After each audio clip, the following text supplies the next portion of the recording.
మా తమ్ముడు మధుసూదన్ రెడ్డి అమర్లింగారెడ్డిల వలన తనకు ప్రాణహాని ఉందని గాజుల మండ్యం కేఎల్ హాస్పిటల్ ప్రాంతానికి చెందిన రూపేష్ కుమార్ తిరుపతి ప్రెస్ క్లబ్లో మీడియా ముందు భయాందోళనను వ్యక్తం చేశారు.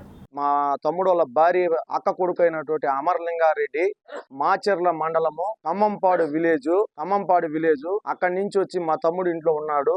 నన్ను నా భార్య పిల్లకాయలని కుట్టి ఇబ్బంది పెట్టాడు. దుష్ప్రజాలముతో ఆడ మనుషులని చూడకుండా పిల్లకాయలను చూడకుండా ఎట్లా అంటే అట్లా మాట్లాడి మమ్మల్ని పెట్రోల్ పోసి చంపేస్తానని చెప్పని హరాస్ చేస్తున్నారు.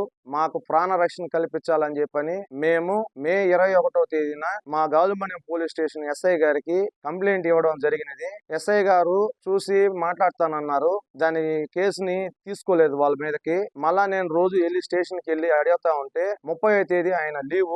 30వ తేదీ సిఐ గారితో మా తమ్ముడు అమర్లింగారెడ్డి వాళ్ళ ఎమ్మెల్యే జూలకంటి బ్రహ్మానందరెడ్డి దగ్గర నుంచి ఫోన్ చేయించుకొని అక్కడ ఉన్నటువంటి వర్ల రామయ్య గారు మా కుటుంబం గురించి అతనికి ఏం తెలియదు, నన్ను ఎత్తి అరెస్ట్ చేయమని చెప్పి డిఎస్పీ గారికి చెప్పి పెంబసాని చంద్రశేఖర్ గారు ఎంపీ గారు వీళ్ళందరూ వాళ్ళకి మద్దతు ఇస్తూ నన్ను ఎత్తి లోపలేయమని చెప్పని చెప్పినారు.